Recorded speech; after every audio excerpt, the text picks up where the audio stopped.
இன்னைக்கு சாம்பார் சாதம், ரசம் சாதம், தயிர் சாதம் எல்லாத்துக்கும் ஒரு பக்காவான சைட் டிஷ் ஊறுகாய் எப்படி பண்றதுன்னு பார்க்கலாமா? இன்னைக்கு நாட்டு நெல்லிக்காய், சின்ன நெல்லிக்காய் இருக்குல்ல, அதை வச்சு தான் நான் ஊறுகாய் பண்ணியிருக்கேன். இதை இப்போ நல்லா வாஷ் பண்ணி வச்சிருக்கேன். இதை ஒரு ஸ்டீமர்ல வச்சு நம்ம ஃபர்ஸ்ட் ஒரு 7 நிமிஷம் நல்லா ஸ்டீம் பண்ணி எடுத்துக்கலாம்.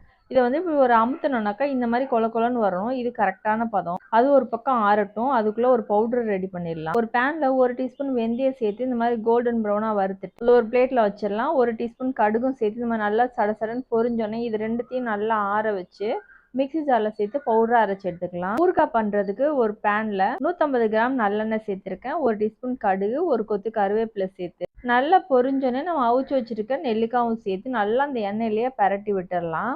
அப்பதான் நல்லா கெட்டு போகாம இருக்கும். இது கூட பாத்தீங்கன்னா நான் 2 டேபிள் ஸ்பூன் அளவு தனி மிளகாத்தூள் சேர்த்திருக்கேன். நீங்க காரம் அதிகமா சாப்பிடுவீங்கன்னா இன்னும் 1 டீஸ்பூன் கூட சேர்த்துக்கோங்க. அது போட்டு ஒரு 2 நிமிஷம் கழிச்சு நம்ம வறுத்து பவுடர் பண்ணோம்ல, கடுகும் வெந்தயமும், அந்த பவுடரையும் உள்ள சேர்த்து நல்லா மிக்ஸ் பண்ணிடலாம். ஒரு 10ல இருந்து 15 நிமிஷம் அந்த எண்ணெயிலேயே அந்த நெல்லிக்காய் நல்லா பிரண்டு வரணும். இதுக்கு தேவையான அளவுக்கு உப்பு சேர்த்துக்கலாம். எப்போ ஊறுகாய் பண்ணாலும் அதுக்கு கல் உப்பு தாங்க சேர்க்கணும். உப்பு சேர்த்துட்டு ஒரு 2 நிமிஷம் கழிச்சு 1 டீஸ்பூன் அளவுல பெருங்காயத்தூள் சேர்த்து நல்லா மிக்ஸ் பண்ணி விட்டுடலாம். பெருங்காயத்தூள் போட்டுட்டு ஒரு 5 நிமிஷம் அப்படியே மறுபடியும் சிம்லயே வச்சு நம்ம கிண்டிக்கிட்டே இருக்கணும். நல்லா பாத்தீங்கன்னாலே தெரியும் எண்ணெய் பிரிஞ்சு சூப்பரா ஊறுகாய் ரெடி ஆயிடுச்சு. ஊறுகாய் டேஸ்ட்டும் பாத்தீங்கன்னா அட்டகாசமா இருக்கும். இதே மெத்தட்ல நீங்களும் ட்ரை பண்ணி பார்த்துட்டு எப்படி வந்துன்னு கமெண்ட்ல ஷேர் பண்ணுங்க ஃப்ரெண்ட்ஸ். தேங்க்யூ.